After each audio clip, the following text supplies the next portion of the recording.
Good evening बच्चों, welcome. कल हमने पढ़ा था पी ब्लॉक एलिमेंट्स। हमारे कोर्स में सिर्फ 4 ग्रुप हैं, 15, 16, 17, 18। नाइट्रोजन फैमिली, ऑक्सीजन फैमिली, आपका हेलोजन फैमिली एंड अक्रिय गैसें, निष्क्रिय गैसें। 4 ग्रुप हैं और याद रखना कि इन 4 ग्रुप में एक का स्थान ज़रूर पूछेगा कि नाइट्रोजन फैमिली को क्या कारण है कि इसी ग्रुप में एक साथ रखा गया है, ऑक्सीजन फैमिली को एक साथ रखा गया है। तो 4 ग्रुप में से एक ग्रुप हर हाल में आना है, पक्का। कुछ नहीं करना इसमें आपको, लेकिन उसमें आपको कॉन्फ़िगरेशन, विन्यास का याद रखना ज़रूरी है। हमारे पास सिर्फ 4 हैं, P3, P4, P5, P6। P4 means 15 वाले, P3 3 वाले, 4 वाले P4 में आ जाएंगे ऑक्सीजन फैमिली, 5 वाले हाइड्रोजन फैमिली, 6 वाले इनर्ट गैस, अक्रिय गैस, लास्ट सिर्फ 4 हैं। एक कंडीशन आती है फैमिली पुस्तक कि क्या कारण है कि नाइट्रोजन परिवार के तत्वों को एक ही ग्रुप में रखा गया है। वहाँ कल बताया था मैंने। आज क्या है, ये है फैमिली ऑक्सीजन। क्यों कि ऑक्सीजन ग्रुप का पहला तत्व है, इसके नाम से भी आ जाता है। यह है 16 ग्रुप, 16वां ग्रुप चल रहा है एलिमेंट का हमारे पास में आवर्षणी का, जो हमारे कोर्स में इसका सेकेंड ग्रुप है। ये ऑक्सीजन फैमिली है। सबसे मत आता है कि विन्यास के लिए इलेक्ट्रॉनिक विन्यास। अगर आपको पोषण सिद्ध करनी किसी भी 4 ग्रुप के लिए, तो पहली शर्त में विन्यास दीजिए, दिखा दीजिए कि सबके लास्ट में एक जैसा इलेक्ट्रॉन है, सरस एक जैसी है, इसलिए इस ब्लॉक में रखे गए हैं। पहली प्रवेश क्या होगा, पहले तो बताइए पी ब्लॉक है क्या। बताया था मैंने कल आपको कि जिस कक्षक में अंतिम इलेक्ट्रॉन प्रवेश करेगा वही उसका ब्लॉक कहलाएगा। तो हमारे पास 4 पर चारों पी ब्लॉक में है। सेकेंड ग्रुप क्या है, कल था यहाँ 3, आज है 4। इट में कितने हो गए, 2 और 4 6, तो 6th ए ग्रुप है ये। पहली शर्त तो ये आ गई। नेक्स्ट बताइए उसे कि इनका अंतिम में कितना इलेक्ट्रॉन है, 6 हैं। तो इनके जो अक्षर संख्या होगी -2 + 2, क्योंकि हर तत्व अपना अष्टक पूरा करने का प्रयास करता है। क्या करता है वो, संयोजकता करता है, अड़ोस पड़ोस में लेन देन करता है या साझा करता है। तो यहाँ पे कितनी है, अष्टक पूरा करने के लिए 2 की कमी है। इलेक्ट्रॉन 2 लेगा देगा, साझा भी कर सकता है ये। नेक्स्ट फिर बताया था कि इसमें कुछ मैंने बताया कि 3 चीज़ें याद रखो, 3 बढ़ेंगी 3 घटेगी। हर ग्रुप में, पूरी सारणी में 18 ग्रुप हैं, उससे होगा, लेकिन हमारे पास 4 ग्रुप हैं। नंबर 1 है परमाणु त्रिज्या, पूरे वर्ग में, हर वर्ग में बढ़ेगी। क्यों कि आकार बढ़ रहा है। यहाँ है 2, 3, 4, 5, 6, 6ठी कक्षा में पहुँच गए हम। तो क्या होगा, कक्षा बढ़ेगी तो आकार बढ़ जाएगा। नेक्स्ट है आयनिक त्रिज्या। जब इसमें 2 इलेक्ट्रॉन क्या करेगा, ये जितने भी तत्व हैं ये सब इलेक्ट्रॉन गेनर है, इलेक्ट्रॉन ग्रहण करते हैं। ये जो इलेक्ट्रॉन ग्रहण करेगा आयनिक त्रिज्या, क्यों, जब इसका आकार बड़ा है तो आयनिक का आकार भी बड़ा होगा। ठीक। नेक्स्ट धात्विक करैक्टर, धात्विक लक्षण, मेटेलिक करैक्टर। किसी भी वर्ग में जाओ, चाहे वो हेलोजन का हो, चाहे वो अक्रिय गैस का हो, अक्रिय गैस के जो लास्ट एलिमेंट्स है वो सब ठोस हैं, धातु हैं। इसलिए यहाँ भी तत्व कैसा है, ये है ऋण वैद्युति। लेकिन यहाँ जब आओगे पोलोनियम तक, ये प्योर सॉलिड है, सारे गुण बदल जाते हैं आगे। यहाँ नंबर 1 त्रिज्या बढ़ती है, आयनिक त्रिज्या बढ़ती है, धातु करैक्टर बढ़ता है। 3 चीज़ बढ़ा दो और 3 घटा देंगे। इसमें से क्या है, आपको बताया था मैंने, इलेक्ट्रॉन बंधुता, ऋण वैद्युता और आयनन विभव। फिर परिभाषा सुन लो, कल भी आया था। एक परिभाषा एग्जाम में 1 नंबर की आती है कि आयनन विभव पे टिप्पणी लिखिए, इससे क्या तात्पर्य है, आयनन विभव है या इलेक्ट्रॉन बंधुता है या ऋण वैद्युता। कल बताया था मैंने, आयनन विभव किसी तत्व का आयन बनाना। यहाँ एक कंडीशन आती है, एक है धनायन, एक है ऋणायन। क्वेश्चन रीजनिंग आता है कि क्या कारण है कि इस पॉजिटिव का परमाणु से आकार बड़ा है, छोटा है, और ऋणायन का आकार बड़ा है। जैसे देखिए कल ये O और O-, Na और Na+। एक क्वेश्चन एग्जाम में ज़रूर मिलेगा आपको कि क्या बताइए कि सोडियम आयन का आकार सोडियम से छोटा क्यों है, या ऑक्सीजन का आकार ऑक्सीजन से बड़ा क्यों है। कंडीशन क्या है, सिंपल सा कुछ नहीं, जहाँ भी धन आवेश आ रहा है इलेक्ट्रॉन का वो लॉस कर रहा है, इलेक्ट्रॉन को निकाल रहा है। इलेक्ट्रॉन निकाल दिया, क्या होगा, कक्षा मंत्री में इलेक्ट्रॉन कम हो गई तो होगा, नाभिकीय आकर्षण बल बढ़ जाएगा, उससे अंदर खींच लेगा वो, इसलिए आकार उसका छोटा हो गया। यहाँ था 2, 8, 1, यहाँ रह गया केवल 2, 8, कक्षा पूरी खत्म हो गई। क्या होगा, नाभिक की ओर आकर्षित हो गया, आकार छोटा हो गया, क्या बन गया वो, एक कारण। नेक्स्ट क्या है कि ऋण आयन का आकार परमाणु त्रिज्या से बड़ा क्यों होता है?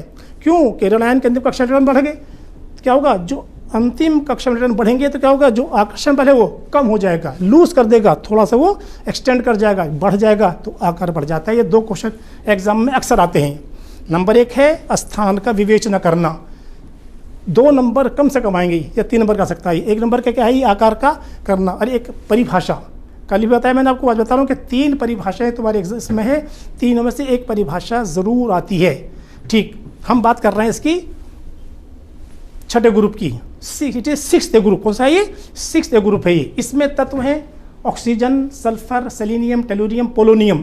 तो इनका ये अंतिम कक्षा में सब में 6 हैं और अंतिम पी में 4 हैं। यहाँ गड़बड़ देखिए, देखिए क्या है ये अंतिम पी कक्षक है। यहाँ 1 2 1 एंड 1 2 इलेक्ट्रॉन अयुग्मित हैं। इनको शेयर करने के लिए, क्यों कि जब तक इलेक्ट्रॉन सब युग्मित नहीं होंगे तो ये इनर्ट निष्क्रिय नहीं होगा। या तो इलेक्ट्रॉन को निकाल दे यहाँ से ये, या गेन कर ले। इट में से 4 निकालने पड़ेंगे, बनेगा फिर यहाँ S2 कक्षक, ये S2 पूरा है, पूर्ण है, इसलिए निकाल सकता है, ले सकता है। तो पहली कक्षिका थी, सबसे पहली कक्षिका कल भी आई थी, ये परमाणु त्रिज्या और आणविक त्रिज्या। जितने भी तत्व हैं याद रखना, क्या O2 पोलोनियम, O2 PO तक परमाणु त्रिज्या के मान बढ़ते हैं, आणविक त्रिज्या के मान बढ़ते हैं।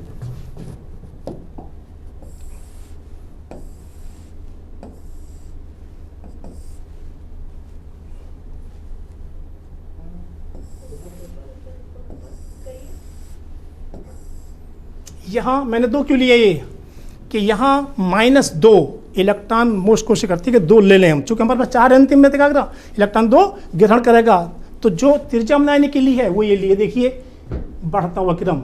यहाँ मैंने छोड़ दिया पोलोनियम, क्यों कि पोलोनियम रेडियो एक्टिव तत्व हो जाता है, इसलिए उसके गुण हमारे हाथ में नहीं है, वो मनमौजी से कहते हैं, मनमौजी।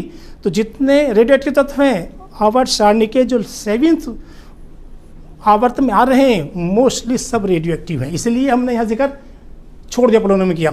क्यों कि पोलोनियम क्या है, रेडियो एक्टिव, वो आयन बनाता ही नहीं है। ठीक, नेक्स्ट है आयनन एंथैल्पी। आयनन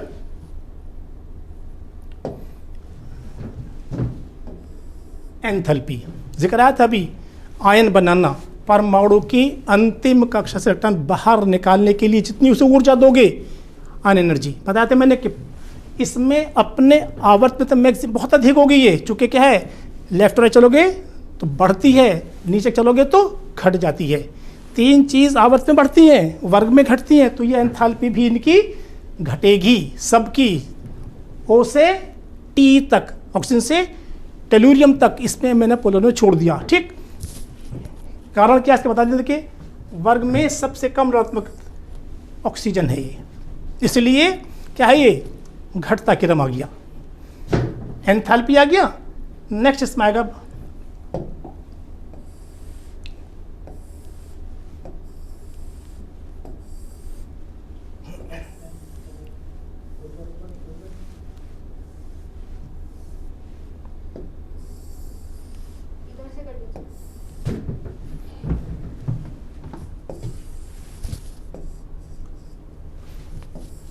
वैद्युत ऋणात्मकता। क्या बताया मैंने कल आपको, ये कि जो तत्व संयोग करता है आपस में, ये बनाता है सहसंयोजी बंध। सहसंयोजी बंध बनाने के लिए दोनों शेयर करते हैं, दोनों के साथ जो होता है, तो नियम क्या है कि दोनों के इन बिटवीन बिल्कुल बीच में होना चाहिए। तो एक तत्व इलेक्ट्रॉन पेयर को खींच लेता है, इसे कहते हैं ऋण वैद्युतता। ये ऋण वैद्युतता की भी O से PO तक, PO नहीं सकते तो TE तक मान घटते हैं। क्या था वो, आयनन एंथैल्पी प्लस ऋण वैद्युतता, दोनों मान घटते हैं। अब देते हैं फिजिकल स्टेट, भौतिक अवस्थाएं। इसमें ऑक्सीजन तो गैस है, अधातु है, लेकिन सल्फर से जैसे जैसे आगे बढ़ोगे धात्विक गुण बढ़ जाएगा, सारे ठोस हैं। ऑक्सीजन गैस है केवल, चूंकि क्या होता है नीचे को धात्विक गुण बढ़ते हैं, और अंतिम में तत्व जितने हैं ये ये सारे ठोस हैं। परमाणु की संख्या छोटा है ये, तो ऑक्सीजन केवल O2 और O3 बनाता है, बाकी सब ये रहा S8, Se8, Te8, PO8, ये सारे अष्टक में हैं, 8 में हैं, ऑक्टाहेड्रल है सारे ये। तो क्या ये ऑक्टा एटॉमिक मॉलिक्यूल। क्यों है ऐसा पूछ सकता है आपसे कि इनमें एक होता है कैटेनेशन, बॉन्ड से बॉन्ड बनाना। तो ये क्या करते हैं, ये आपस में बॉन्ड बना लेते हैं, तो कम से कम ये 8 लेकर चलते हैं। ये ऑक्सीजन सिर्फ O2 या O3, ऑक्सीजन या ओजोन, लेकिन सल्फर से टोटल जितने ये रहते हैं अष्ट परमाणुक अणु। क्या है, ऑक्टेट एटॉमिक मॉलिक्यूल।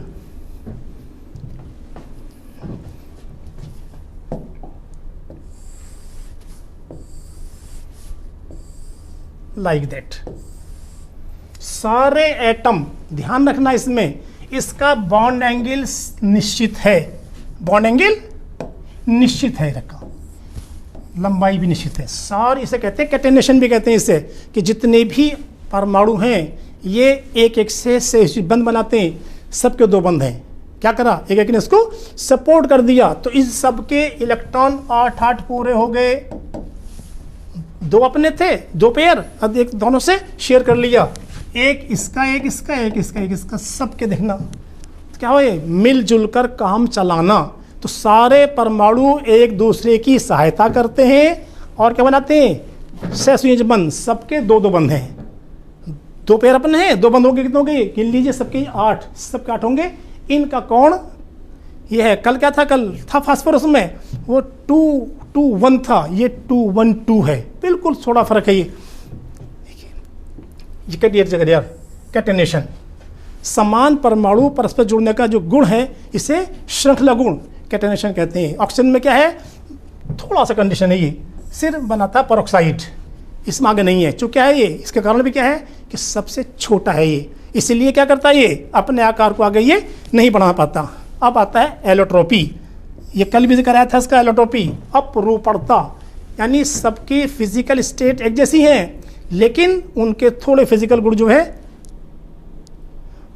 जी प्रसाद बेटा, सारे ये तत्व सहसंयोजक बनाते हैं, इसलिए गैस अवस्था में कहें कैसी करें, ये रहा क्या है ये S8, Se8, Te8, सारे के सारे बनाते हैं ये अष्टक 8, एक है एटॉमिक, ऑक्टा एटॉमिक बनाते हैं ये। तो ये भी कंडीशन है, इनके भी बॉन्ड ये सब इससे कर लीजिए, सहसंयोजक बंध है सारे। क्या करता, दोनों का एक इलेक्ट्रॉन का साझा करेंगे, सहसंयोजक बंध 2 करेंगे तो डबल बॉन्ड, 3 करेंगे तो ट्रिपल बॉन्ड, तो ये सिंगल बॉन्ड। सब में देख लीजिए, गिन लीजिए, सबके 8 हैं। इस पर एक पेयर इसका एक इसका, टोटल 8 है। क्या है ये, सहसंयोजक बंध है ये, ठीक। ये है एलोट्रोपी। ऑक्सीजन के सिर्फ 2 हैं, O2 एंड O3, सल्फर के भी 3 हैं, बाकी जो बच्चे उनके 2 हैं। सल्फर का alpha sulphur, beta sulphur, gamma sulphur, rhombic, monoclinic and plastic, 3 रूप हैं, बाकी सबके ग्रे एंड वाइट 2 है, ठीक। तो इसे कहते हैं अपरूपणता। सभी तत्व अपरूपणता क्या करते हैं, ये एक समान तत्व को ये इकट्ठे रहते हैं, ठीक।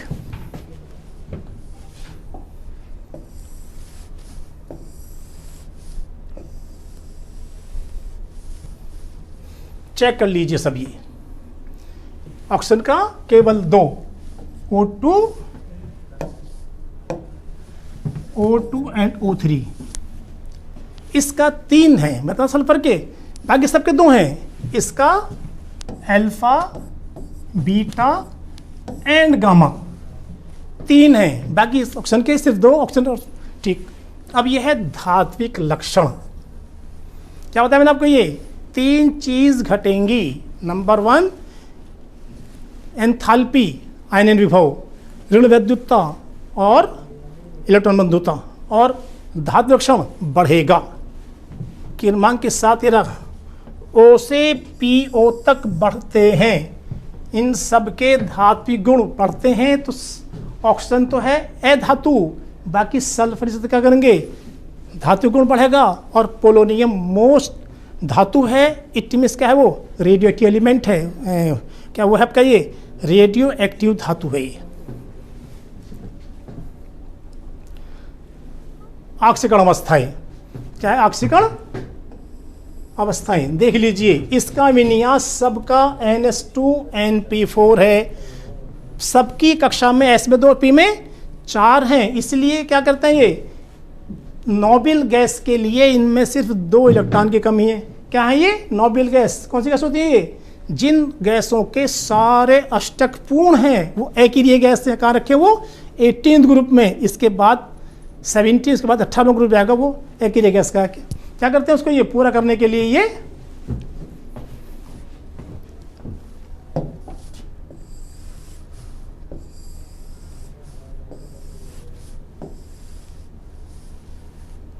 तो क्या होगा यहाँ +2 और -2 +-2 +4 और +6। चेक कर लीजिए, +-2 या +4 N +6 सिर्फ 3 प्रकार की होंगी। लेकिन ये ऑक्सीजन में नहीं है। ऑक्सीजन क्या करता है? ऑक्सीजन में सिर्फ गिने चुनिए कैसा? ऑक्सीजन में -1 -2 और +2, तीसरी नहीं होती। क्यों? कि इसमें डी कक्षक तो है ही नहीं। 1s2 2s2 2p6 क्या है? सेकंड जो आपका कक्षा है उसमें डी कक्षक होता ही नहीं है। गुड इवनिंग बेटा। ठीक, तो ये क्या है? ये ऑक्सीकरण अवस्था। ये हर ग्रुप पे जैसे बढ़ रहे हैं। कल 5 थे तो -3 दिया था, आज 6 हैं तो -2 हो गया, कल 7 होंगे तो -1 होगा।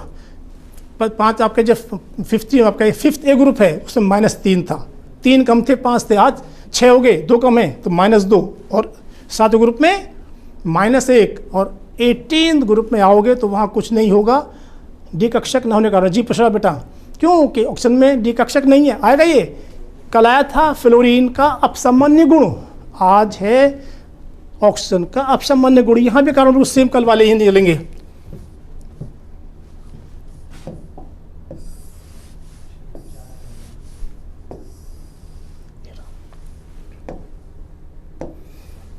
कंडीशन क्या है ये? कि यह अपसामान्य गुण जो केवल दर्शाता ऑक्सीजन है और तथा उसको नहीं दर्शाते। इसका कारण क्या है? कल भी कारण था ये। नंबर 1 स्मॉल साइज, इसका आकार छोटा है। 2 और 6 2 कक्षक तो हैं तो इसलिए कक्षा छोटा है। और क्या होगा ये? ऋण वैद्युतता बहुत अधिक है। पढ़ाता होगा अपने फर्स्ट ईयर में कि बाएं से दाएं ओर चलने पर तत्वों के ऋण वैद्युतता के मान बढ़ते हैं। इसीलिए 6वां ग्रुप है ये। 16th ग्रुप है लास्ट में तो 17 से कम, लेकिन सारे ग्रुप में आवर्त में सब ज़्यादा है तो सारे ऋणात्मक हैं। तो ऑक्सीजन क्या है? ऊपर रखा, लेफ्ट राइट चलने पर तो बढ़ती है और अप डाउन डाउन चलने पर नहीं चलने पर क्या घटती है।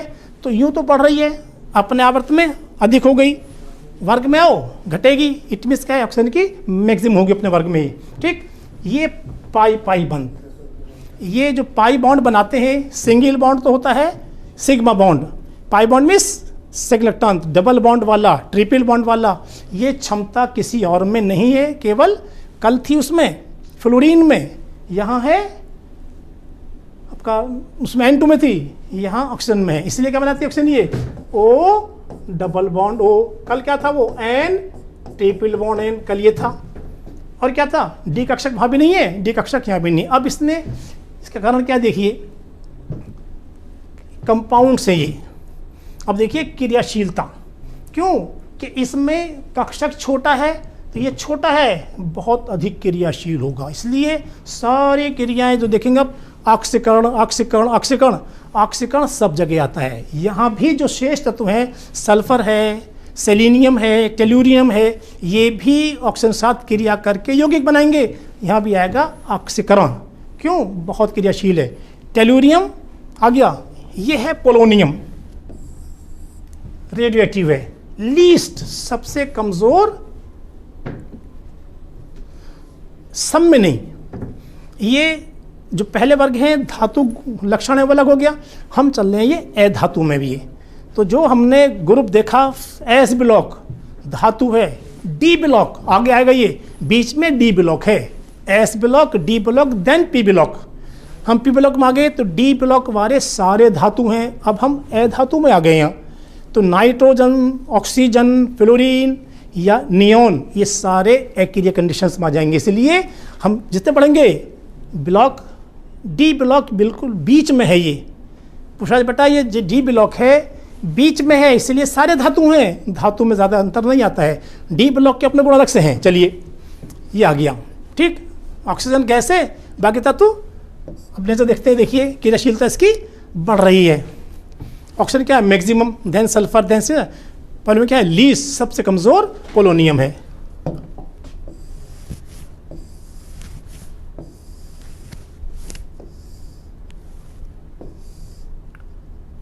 क्वेश्चन आ सकता है ये कि ऑक्सीजन के 2 अपसामान्य गुण लिखिए। कल था नाइट्रोजन के, तो 2 अपसामान्य गुण आप क्या पहले दिया था अपने क्रियाशीलता, और देख लीजिए H2X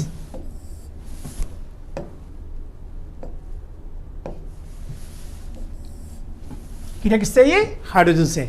क्या बन गया ये? H2O, H2S, H2Se, H2T, H2PO बहुत कम बनता है। तो ये क्या है? सारे ये सारे हाइड्रोजन की प्रति क्रिया कर रहे हैं। यहाँ कंडीशन आके आती है कि क्या कारण है कि H के ऑक्सीजन और सल्फर छठे ग्रुप में साथ रखे हुए हैं। ये तो जल जो H2 है वो द्रवावस्था में है और H2S गैस अवस्था में। क्वेश्चन बहुत आता है बोर्ड में, देखना पे।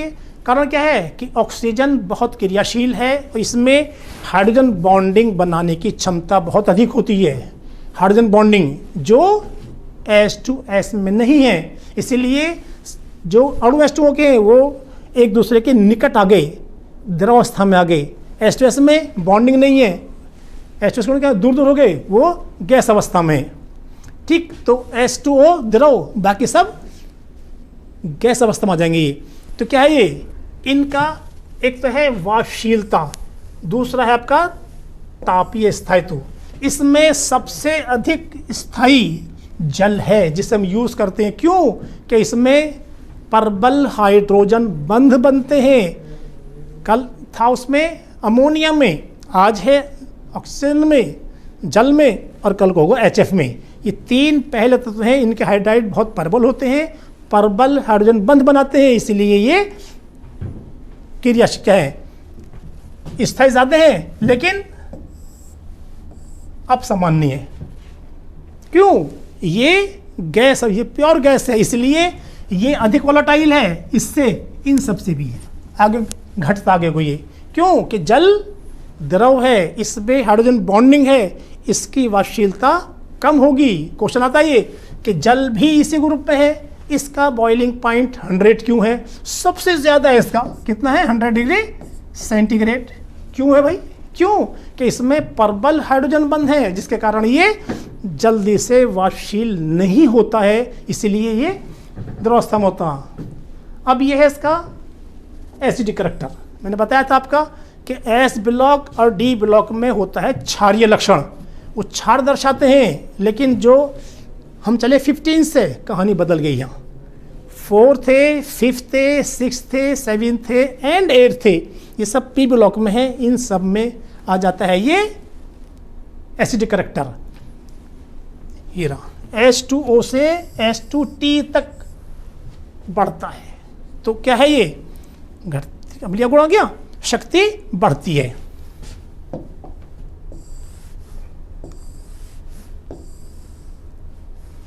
पानी को हम लोग पी लेते हैं, लेकिन ये क्या है? ये है अम्लीय। यहां से सारे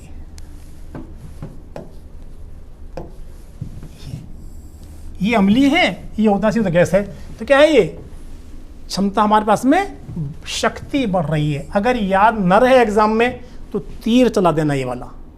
अगर आपने एग्जामिनेशन में ये लिखकर तीर लगा दिया तो आपको नंबर फिर पूरे मिलेंगे, ठीक। चलिए अब आता है रेड्यूसिंग।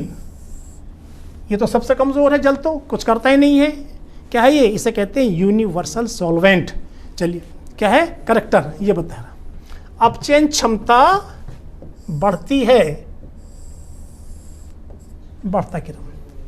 क्यों? जल उदासीन है, न्यूट्रल है, वो कोई सा कम नहीं करता है, वो और लोगों को हेल्प करता है घुलने के बाद, इसीलिए क्षमता अधिक है।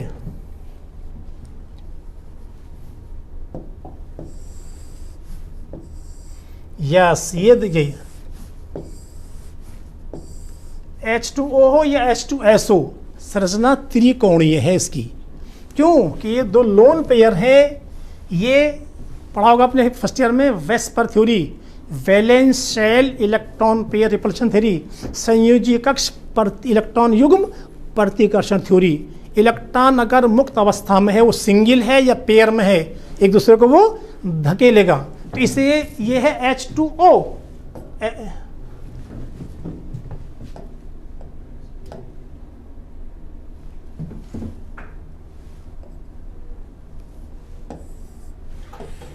आएंगे, समझ जाएंगे भैया।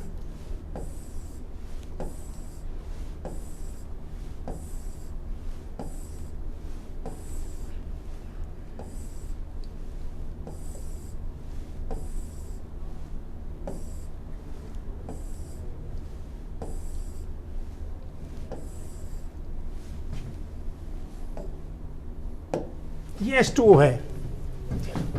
इसके बॉन्ड पेयर अपने आप को अधिकतम सीमा तक दूर रखेंगे, इसलिए ये इसकी संरचना को डिस्टर्ब नहीं करते हैं।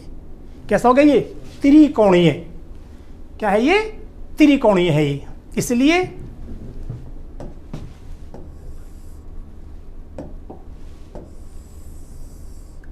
लोन पेयर, संरचना कैसे है ये?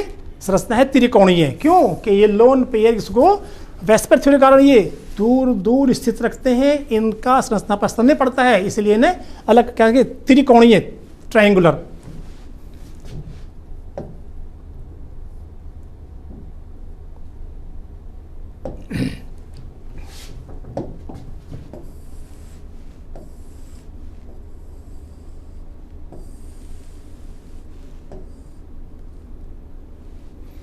SO2H3 अम्लीय ऑक्साइड हैं, जल में लो करिए, TO2 थोड़ा सा ये क्या हो जाता है? ये उभयधारी हो जाता है, ये गुण थोड़ा सा कर जाके देखिए।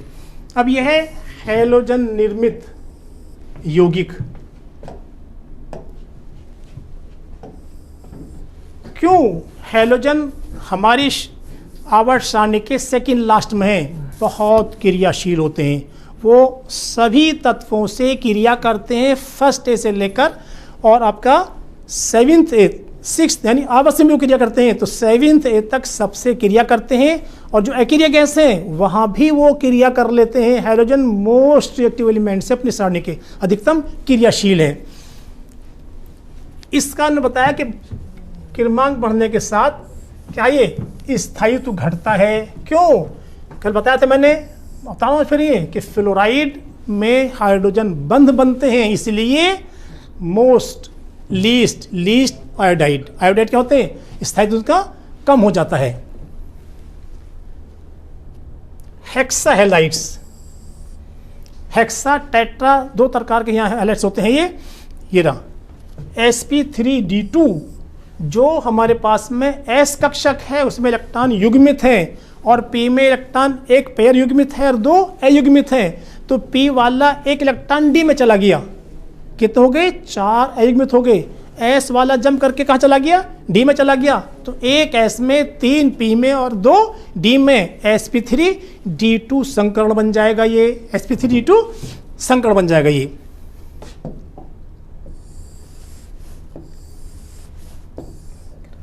सल्फर हेक्साफ्लोराइड बहुत आता है एग्जाम में। ये इसकी स्ट्रक्चर कैसी है? चलिए, क्या है ये तो है स्क्वायर पिलर, और क्या है ये? Bi pyramidal. कैसा है ये? एक पिरामिड ऊपर एक पिरामिड नीचे, तो चतुष्फलकीय द्विपिरामिडीय बन गई। तो हर कॉर्नर पर FF है, इनका एंगल सबके एंगल 90 डिग्री के। ये सारे एंगल क्या है? ये एक एक के 9 डिग्री पर है ये। और इन सब की दूरी कितनी है? 1.5।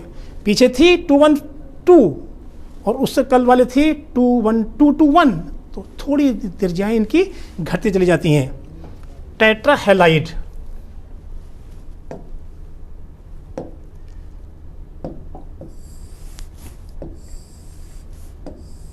SF4 और SE4, TE4 वो थे हेक्सा, ये है टेट्रा।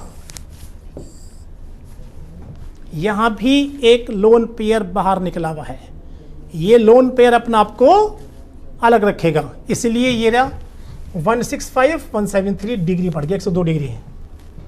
ठीक है, नेक्स्ट ये तो है एफ एस एफ की है, और ये है फिर एफ एफ के बीच में एफ एस वाला जो कि ये स्ट्रक्चर है, इनकी याद देख लेना, बहुत गौर से देखना।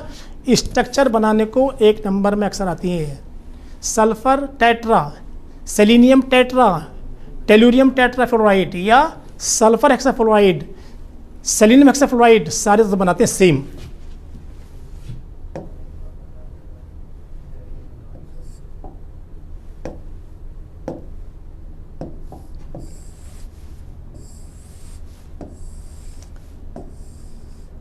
अब आता है इसमें ऑक्सीजन, ये बढ़ाया गया है, पहले नहीं था ये ऑक्सीजन जो हम लेते हैं O2, इसके 3 समानस्थानिक हैं, इसके 3 समस्थानिक हैं, O16, O17, O18, तीनों ही हमारे पास में एग्जिस्ट करते हैं पास में। ये तो इनके समस्थानिक कि जिनके क्रमांक समान होंगे लेकिन उसके भार भिन्न भिन्न होंगे। क्रमांक सबका 8 है, भार सबका 16, 17, 18 अलग अलग है।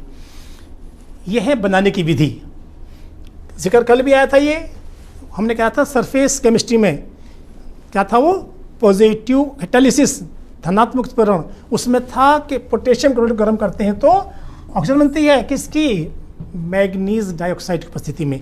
जितने नाइट्रेट्स हैं, धातु नाइट्रेट्स, इन सबको गर्म कर दो, उस सारे धातु नाइट्रेट NO2 और O2 पर आप उत्पन्न करते हैं।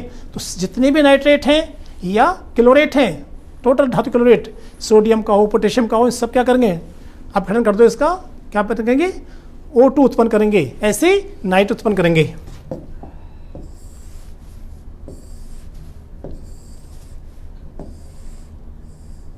ये है ऑक्साइडों के, ऑक्सीजन क्या है, ये क्रियाशील है, जल्दी ही बाहर निकल जाएगी। जो ऑक्साइड्स हैं उन सबको तोड़िए, उन सब में गर्म कर दो, उनमें ऑक्सीजन सबसे निकल जाएगी। Na2O पर ऑक्साइड, Na2O2 हो या यहाँ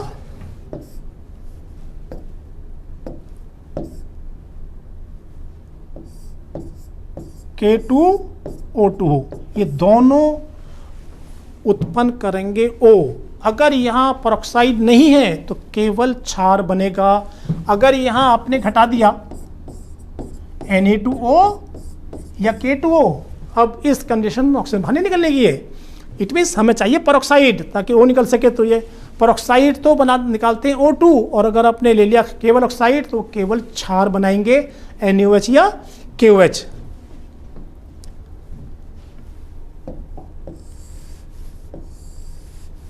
ये है लैब मेथड। हालांकि कुछ पता नहीं भाई, बोर्ड का मसला है, पेपर के जो दे दें, ये जब कोर्स में है तो दे भी सकते हैं। आपके इसमें 15, 16, 17 इन तीनों में चित्र वर्णन है। एक चित्र इसमें से आएगा, एक आएगा और केमिस्ट्री में, तो एक सचित्र वर्णन आना कंपलसरी है 4-5 नंबर वालों में, इसीलिए बना दिया। यह है पर्टिकुलेट उपस्थिति उत्प्रेरक की, उपस्थिति उत्प्रेरक की,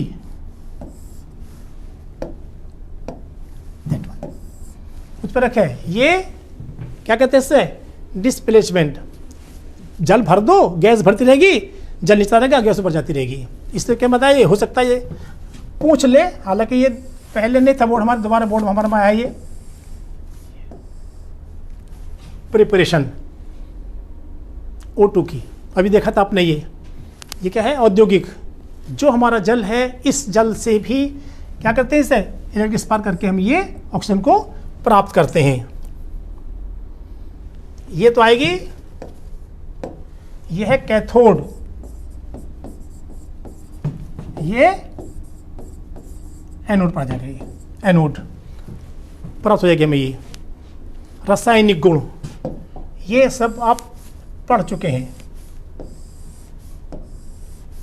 जितने भी ऑक्साइड हैं, धातु के साथ सब बनाते ऑक्साइड, जितने धातु हैं, धातु अधातु उपधातु सब के सब क्रिया करती है। क्या है ये, क्रियाशील धातु है, सबके बना लेती है ऑक्साइड।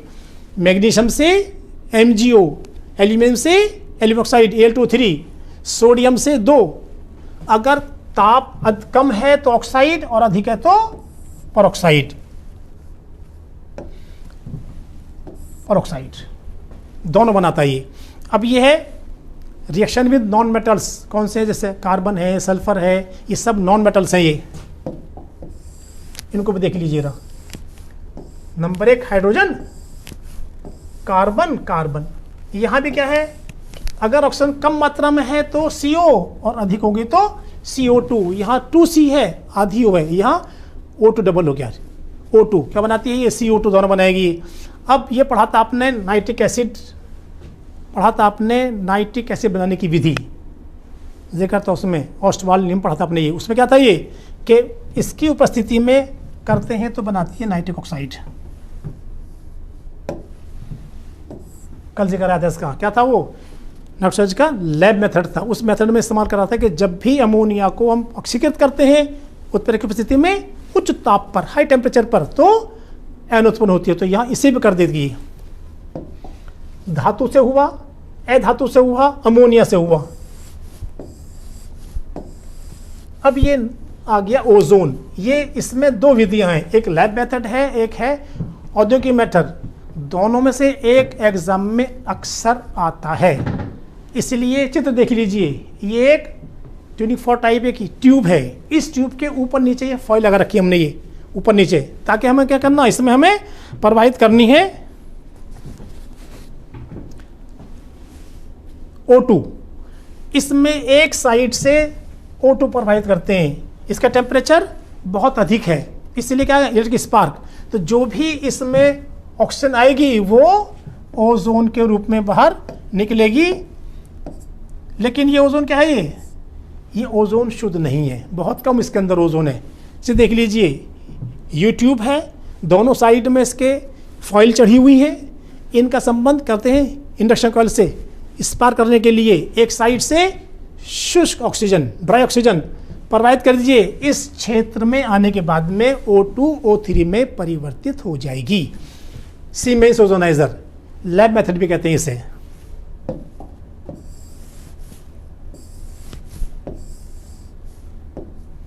ब्रॉडी, ये बहुत आता है एग्जाम में, ये है इंडस्ट्रियल प्रोसेस। कैसा है ये, औद्योगिक विधि। कुछ नहीं है इसमें, एक ये ट्यूब है, ये ट्यूब यहाँ से चौड़ी है, यहाँ से कम चौड़ी है। इस जो बड़ा होल है इसका, इसके अंदर एक ट्यूब और लगा रखी है हमने, ये वाली, ये ट्यूब, ये अलग ट्यूब है इसके अंदर, ये वाली। इस ट्यूब में हमने PT रॉड रखा, ये रॉड रखा ये। तो यहाँ हमने इसके देखना क्या है, ये इसके बीच में खाली स्थान है। क्यों कि हमें इलेक्ट्रिक स्पार्क कराना है, तो क्या है उसमें ताप अधिक चाहिए। तो हमने क्या करा, एक साइड से हमने ड्राई O2 प्रवाहित करी। इस पूरे क्षेत्र में क्या है ये सन-10⁴, क्यों कि ये उबलता नहीं है, इसका बॉइलिंग पॉइंट बहुत ज़्यादा है, इसलिए उबलता नहीं है। क्या करते हैं, ताकि इस पर ये हीट हो लेकिन ये खुद ना उबल जाए। क्या करा इसमें, ये यहाँ से आपने O2 प्रवाहित करी, ये पूरा विद्युत क्षेत्र है, क्या है ये इलेक्ट्रिक स्पार्क किया आपने, ये कम से कम इसका 1500 होगा इसके अंदर। तो क्या होगा, इस पूरे क्षेत्र में यहाँ से यहाँ तक ये जाएगी ऑक्सीजन, क्या होगा, ये ओजोनाइट बदल जाएगी। तो यहाँ ऑक्सीजन और ओजोन का मिश्रण मिलेगा। ज़्यादा नहीं मिलती इसमें, फिर भी 12, 14, 15% तक इसमें ऑक्सीजन हमें मिल जाती है। यह है ब्रॉडी, जो एग्जाम में बहुत आता है, ध्यान करना इसके। देख लो चित्र इसका आता था ये।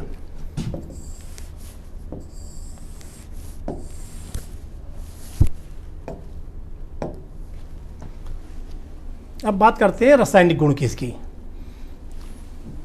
ये तो आपने बनाई थी, अब इसे गर्म कर दो तो टूट के ये ऑक्सीजन भी, कि दोनों अपरूप है, O2 O3 अपरूप है, बदलते रहते हैं। इसे गर्म करोगे तो ओजोन, उसे गर्म करोगे तो ऑक्सीजन।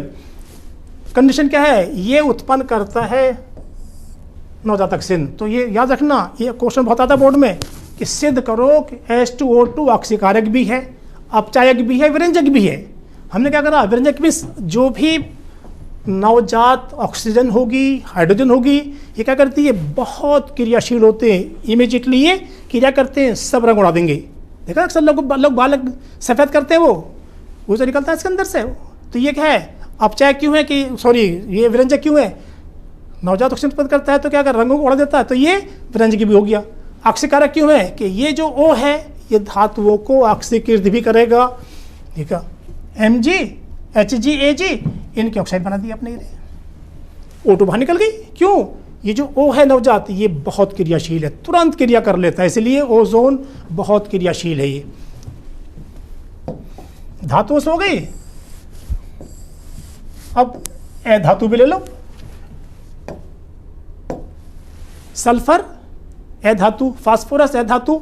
तो क्या है, धातुओं को भी उनके सल्फेट में, ये रहा सल्फ्यूरिक एसिड। और तो पहले क्या था अपने उसे धातुओं को, अब कर रहे हैं ए धातुओं को।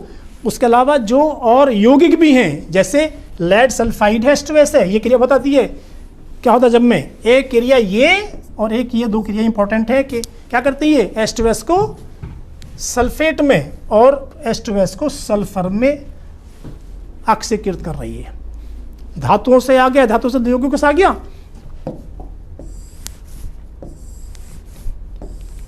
Ki को I2 में, फेरोसाइनाइड को फेरीसाइनाइड में, यहां वैलेंसी +2, यहां वैलेंसी +3, फेरो को फेरिक में। ये क्रिया भी बोर्ड के सबसे इंपॉर्टेंट है, ध्यान रखना इसका। अब गुण आते हैं इसके अपचायक गुण। क्या बताया मैंने, ये ऑक्सीकारक भी है, कोई से 2 गुण दे दो, धातु है धातु वाले, और एक है अपचायक। ये रखे जितने भी परऑक्साइड हैं उनमें एक O एक्स्ट्रा है, उसे खींच लेगी, ये क्या बना देगी, O2। तो ये है परऑक्साइड, 2 O थे, एक रह गया, बाहर निकाल लिया। क्या परिभाषा कि अगर ऑक्सीजन का संयोग होता है तो ऑक्सीकरण, और अगर ऑक्सीजन से निकाली जाती है क्या होता है, ये वह है अपचयन। तो यहां से ऑक्सीजन बाहर निकल रही है तो क्या होगा इसका, ये अपरूप। अभी आते से बातें टेबल बताया मैंने कि अपरूप का सिर्फ फिजिकल स्ट्रक्चर अलग होती है, केमिकल समान होते हैं, उनकी संरचना अलग होती है। चलिए ऑक्सीकारक आ गया, ये रहा ब्लीचिंग गुण, ब्लीच करती है।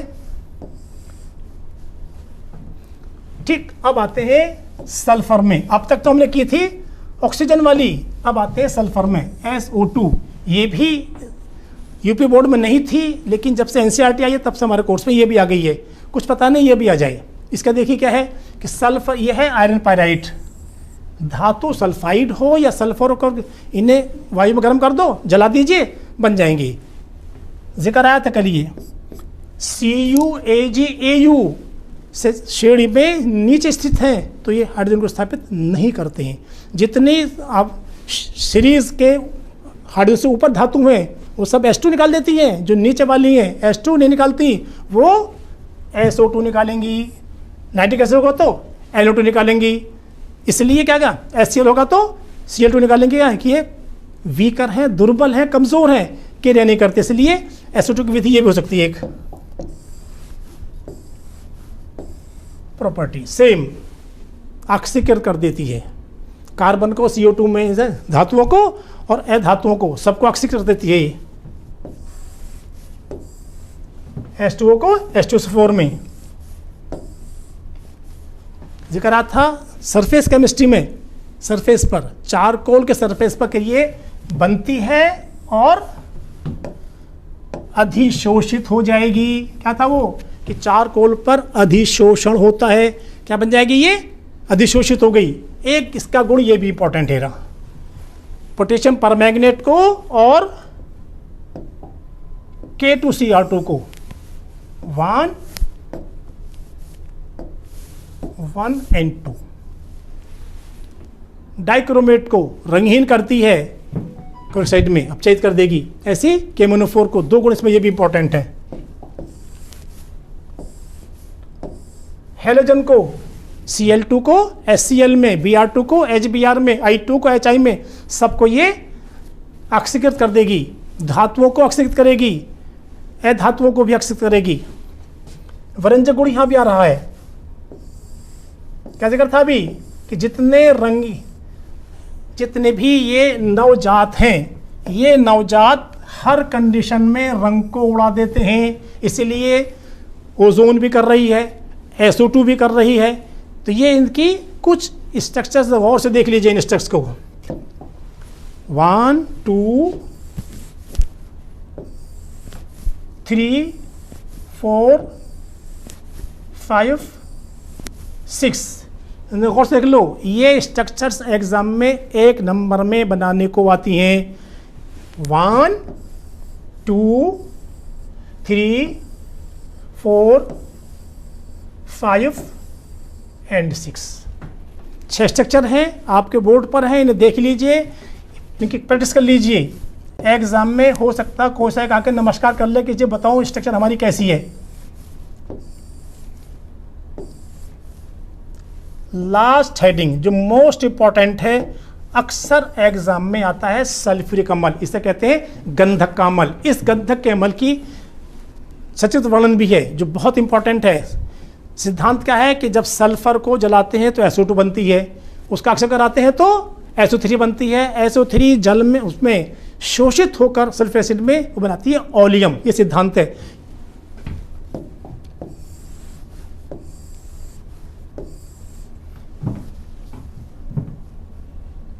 यह है संपर्क कक्ष विधि। संपर्क कक्ष विधि कर रहे हैं। एक थी लैग चैम्बर विधि, वो CBSE ने निकाल दी बोर्ड से, हमारे बोर्ड से फिर रह गया। ये बहुत इंपॉर्टेंट है, इसके लिए देख लीजिए। सिद्धांत मैंने बताया आपको अभी ये कि सल्फर को का दहन करते हैं वायु में तो बनती है SO2। SO2 उत्प्रेरक की उपस्थिति में उच्च ताप पर ऑक्सीकृत होकर बनाती है SO3 gas. SO3 gas sulphuric acid में विलय होकर यह बनाती है ओलियम। यह है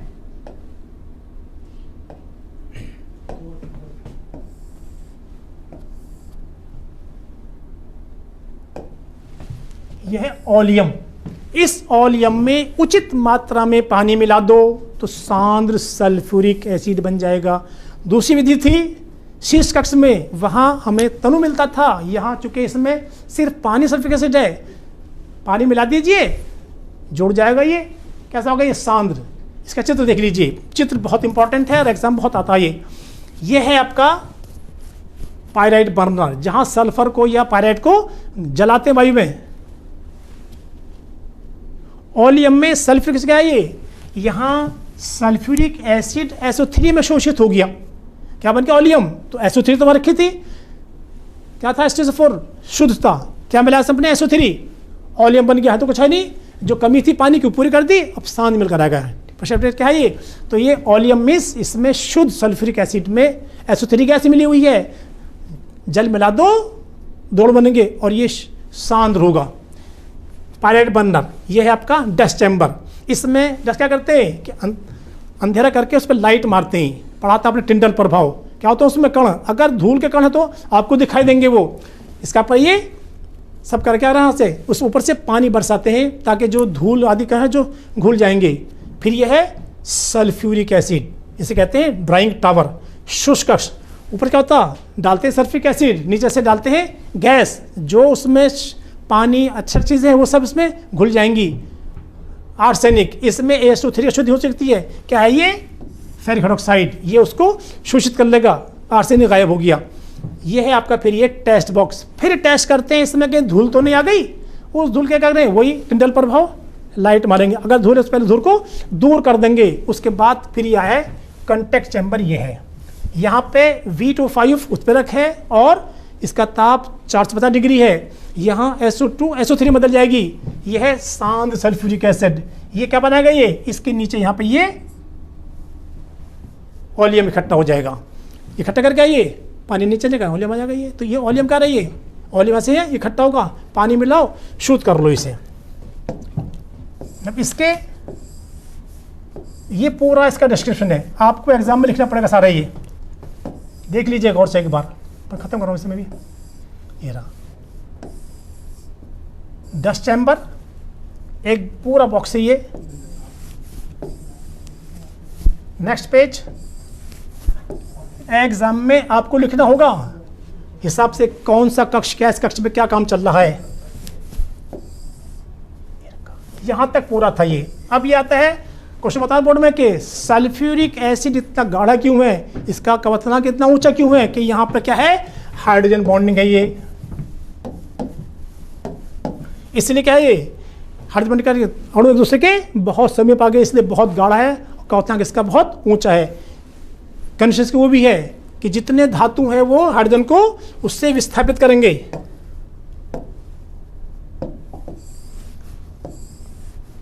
पढ़ा था आपने ऑर्गेनिक केमिस्ट्री में, क्या है ये है निर्जलीकारक, निर्जल को उसको जल को खींच लेता है, निर्जलीकारक। ये धातुएं, धातुओं की सबसे क्रिया करके निकालता है ये नेसेंटो, इसलिए सबको ये ऑक्सीकृत कर देगा। कॉपर है, जिंक है, सब धातुओं को ऑक्सीकृत करेगा। फास्फोरस है, HBr है, HI है, इन सबको ये ऑक्सीकृत करेगा। ये सब इसके गुण हैं। लास्ट इसका उपयोग जो मेन है वो सुपर फास्फेट लाइम आपकी या उर्वरक, खाद बनाने के लिए, रंग बनाने के लिए, विस्फोट बनाने के लिए, जितने आजकल हम ये चीज़ देख रहे आर्टिफिशियल चीज़ें, वो सब सल्फ्यूरिक एसिड के द्वारा ही बनाई जाती हैं। इसलिए sulphuric acid is the king of acids. ठीक, बेस्ट ऑफ लक बेटा, गुड इवनिंग। कोर्स आपके सारा कंप्लीट नोट्स आपको दिए गए हैं। आई होप कि आप इसका फ़ायदा उठाएंगे और अच्छे मार्क्स एग्जाम में करेंगे।